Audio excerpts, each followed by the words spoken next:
Isang bayawak na kasing laki na ng buwaya ang natagpuan sa Pampanga.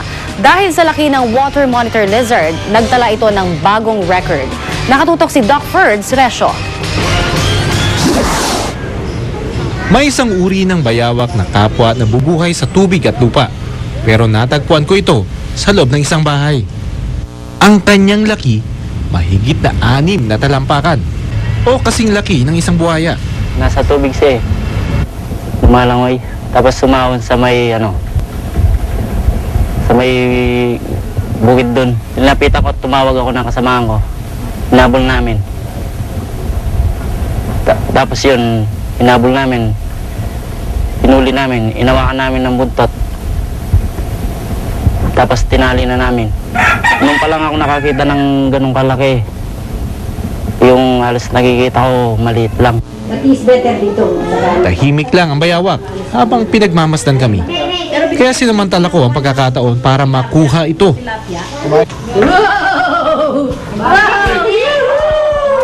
Ay, naku naman. Malakas pa siya, Dok. Malakas pa. Malakas pa siya. Oh, that's good. Sana hawakan din buntot. Wow. Kabuntot ako, Dok. Still happy? Okay ka. Okay ka lang. Okay ka lang. Hindi ko inaasahan ang sumunod na pangyayari.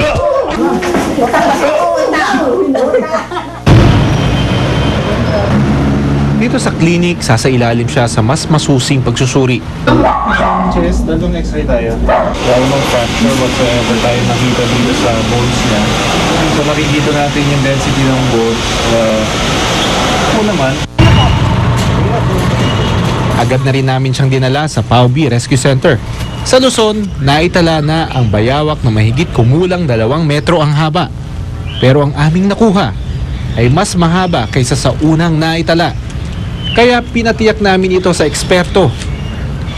Yung nakuha din yung specimen na galing sa Pampanga, kakaiba dahil masyado siyang malaki. Well, at least dito sa National Museum, sa Zoology Division, for example, walang mga records ng ganong kalalaking specimen. So mahalaga yung inyong record. Nilagyan din ng bayawak ng microchip na magsisilbing pagkakakilanlan nito sa oras na siya ay pakawala na ulit sa wild. Ako si Doc Ferds Resyo, born to be wild. Isa ring bagong world record ang naitala sa pag-akyat naman sa gusali gamit ang bisikleta. Nagawa yan ng isang biker mula sa Spain na 6 na beses na umakyat sa tuktok ng isang hotel. Sa kabuuan, 2,700 baitang ang matyaga niyang tinalon gamit ang kanyang bike. Natapos na ito sa loob ng 1 oras, 42 minuto at 9 na segundo. Sa ngayon, pinag-iisipan niyang akyatin ang Burj Khalifa sa Dubai, ang pinakamataas na gusali sa mundo. Kaligtasan mo sa Alerto 24. Dalawang magkasabay na sunog ang naganap sa magkaiwalay na lugar sa lungsod ng Quezon ang tumutok kay CJ Taruk. Pasado 2:00 ng hapon nang masunog ang tahanan ni Attorney Augusto Gatmaytan sa May Palma Street, Philinvest 2, Batasan Hills, Quezon City. Mabilis na tinupok ng apoy ang 2 palapag na bahay. Wala mang ibang bahay na nadamay, na water damage naman ang kanyang 2 mamahaling kotse. Wala ang may-ari ng bahay nang maganap ang sunog na umabot sa second alarm. Sa ngayon, iimbestigahan natin, kasi pagdating ng first fighting unit, kalat na yung apoy, totally burn yung origin of fire sa second floor. Habang nasusunog ang isang bahay sa May Batasan, tinupok din ng apoy ang isa pang tahanan sa may barangay pinagkaisahan sa Cubao. Ayon kay FO2 Romel Montaño, fire investigator ng Quezon City Fire, bandang 2:40 ng hapon, nagsimula ang apoy sa 81-I Minnesota Street. Umabot ng third alarm ang sunog kung saan tinupok ang 2 palapag na tahanan ni Teresa Pabo. Wala namang naiulat na sugatan. Tinatayang umabot ng 300,000 piso ang halaga ng napinsala ng apoy. Paalala ng BFP, iba yung pag-iingat lalo ngayong ilang buwan na lamang at papasok na naman ang summer season. Huwag pabayaang nakasaksak ang anumang home appliances kung iiwang walang bantay o tao ang inyong tinitirhan. At dahil tapos na ang Pasko at Bagong Taon, siguruhing maayos na inilis ang mga ginamit na Christmas lights at masinop na nailigpit ang mga ito sa tamang paglalagyan. Ang hotlines ng BFP NCR 729-5166 at 407-1230. J. Taruk, nakatutok, 24 oras. Formal nang isinalin kay Rear Admiral Alexander Pama ang pamumuno sa hugpong pandagat ng Pilipinas o Philippine Navy. Bagamat hindi malapit sa Administrasyong Aquino, pinili raw si Pama dahil sa kanyang magandang tinatawag na track record sa pagtugis sa mga Abu Sayyaf. Nakatutok si Lia Manyala. Sa hudyat na ito at sa huling saludo, nagtapos ang pamumuno ni Rear Admiral Danilo Cortez sa Philippine Navy. Kanina formal nang pumalit sa kanya si Rear Admiral Alexander Pama. Philippine Military Academy Batch 1979 si Pama at dating commander ng Naval Forces sa Western Mindanao Command. Sa kanyang speech, nagpasalamat si Pama kay Pangulong Noynoy Aquino sa pagbibigay sa kanya ng pagkakataon na maging Flag Commander-in-Chief ng Navy. I was not a personal acquaintance before my name came up as a probable candidate for 5 p.m. Yet I recently learned upheld AFP Board General's recommendation in my favor, mainly on the basis of my personal credentials and professional track record. Pinapurihan naman ng Pangulo si Cortez sa nagawa sa Navy. Malaki raw ang nagawa niya para mabantayan ang teritoryo ng bansa. Sa loob lamang ng 8 buwan, buong pagpupursiging inilapit ni Admiral Cortez ang Navy sa katuparan ng inyong tunguhin. Ang maging isang hukbong matatag, may paninindigan at tinitingala ng lipunan. Puro papuri rin ang ibinigay ng Pangulo kay Pama na kilala raw na mahusay na intelman na tumugis sa bandidong grupong Abu Sayyaf. Pinamunuan dati ni Pama ang anti-terrorism group ng Philippine Navy na Task Group Stingray na nag-operate sa Basilan, Sulu at Tawi-Tawi. At naging commander ng Task Force Trillium na siyang nagsagawa ng mga operasyon laban sa Abu Sayyaf. Isang veterano sa mga kampanyang tumutugis sa Abu Sayyaf. Pinatunayan ni Rear Admiral Pama ang kanyang kakayahang pangunahan ang ating hukbong dagat.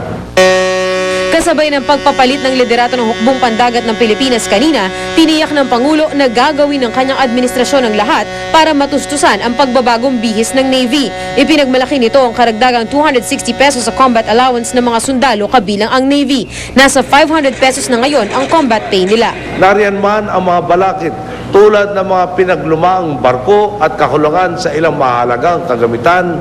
Asahan po ninyong doble kayo din ang inyong gobyerno upang makahanap pa ng may inam na paraan upang mapabuti ang mga ito at maipagpatuloy ang integridad ng ating hukbong dagat. Lia Manyalak, Nakatutok, 24 Oras. Nakatakdang ilabas ngayong linggong ito ang executive order tungkol sa tinatawag na Open Skies Policy. Ibig sabihin po niyan, malaya nang makalilipad ng direkta dito sa Pilipinas ang mga airline ng ibang bansa. Nagbabalik si Lia Manyala. Kumbaga sa negosyo, open for business na raw ang aviation industry sa Pilipinas kapag ipinilabas na ng Malacanang ang executive order para sa Open Skies Policy. Ibig sabihin daw nito, malaya nang makakalipad ng direkta sa bansa ang mga international airline kahit ilang beses nilang gustuhin. Sa ilalim rin ng Open Skies, direktang makakalipad sa mga secondary airport ng bansa ang mga international airline. Pwede rin silang mag-pick up ng pasahero mula roon at dalhin sa pinanggalingan nilang bansa o sa iba pang bansa. It sends a signal to mga airlines, to the carriers, na bukas na ang Pilipinas. Pwede na magplano na pumunta rito. Kung tutuusin, sabi ni Lim, hindi na bago ang konsepto ng Open Skies Policy. Nauna na kasi itong ipinatupad sa Clark International Airport sa bisa ng Executive Order 500A. Clark grew from 10,000 passengers in 2002 to 600,000 today. Ang national interest ba ay interest ng airline o interest ng karamihan? If one new tourist can create one new job, then if you have 3 million new tourists, we will have 3 million new jobs. Sa bagong ilalabas na EO, ipapatupad ang Open Skies Policy sa mga secondary airports sa Cebu, Davao, Lawag, Puerto Princesa, Bacolod at Calibo. Hindi nakasama sa Open Skies Policy ang NAIA dahil ito naman ang main airport ng bansa. 3 airline na ang agad nagpasabi na unang susubok sa Open Skies Policy, ang Nippon Airways, Korean budget airline na Jin Air at ang Air Asia Philippines na bahagi ng Malaysian Air Asia Airlines. Sa katapusan na ng Pebrero, papasok dito ang Nippon Airways. Magkakaroon ng competition yung mga airlines, so bababa ang presyo, so mas marami ang pupunta dito. When you have more tourists, you create demand for more hotels, so more investors will invest in hotels, We will create more jobs. Nauna ng kumontra ang ilang grupo sa pagpirma ng Pangulo sa Open Skies Policy. Pero sabi mismo ng Pangulo, makakatulong ito sa atin, lalo na sa turismo. Pag pupunta sa Manila papuntang Cebu, parang kailangan pang pumunta ng Singapore raw para makaabot na Cebu. Dahil they cannot ride carriers that are on the blacklist. So we are trying to remove ourselves from that blacklist. 2 taon ang blacklisted ng Civil Aviation Authority of the Philippines o CAAP sa Amerika at Europa dahil sa hindi raw pagsunod sa itinakdang safety standards ng naturang mga bansa. Kaya kung hindi raw ito maisasaayos, mananatili itong balakid sa Open Skies Policy. It doesn't help kung may open skies tayo pero hindi naman lilipad dito yung mga carriers dahil may blacklist tayo. Lia Manyalak, Nakatutok, 24 Oras. Samantala, nabulilyaso man ang tourism campaign na Pilipinas Kay Ganda, natutuwa naman ang Department of Tourism dahil napapabilang pa rin ang Pilipinas sa listahan ng mga pangunahing tourist destinations ng ilang sikat na websites. Nakatutok si Ivan Mayrina. Sino nga ba ang hindi mahahalina ng islang nakabighani na ng mga turista mula sa iba't ibang bahagi ng bansa at ng mundo? Paborito nga itong pasyalan ng mga local at international celebrities at di lang minsan itong tinawag na paraiso ng mga nakapunta na rito. At ngayon maging ang mga hindi kasing sikat na beach sa bansa, unti-unti na rin napapansin.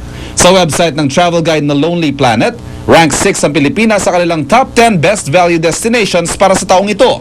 Kung hanap mo raw ay mga hindi pa nadidiskubre pero naggagandahang beach, surfing at kakaibang pagkain sa abot kayang halaga, patok na puntahan ang Pilipinas. We're delighted that we're number 6. At least now we're getting rankings in positive light.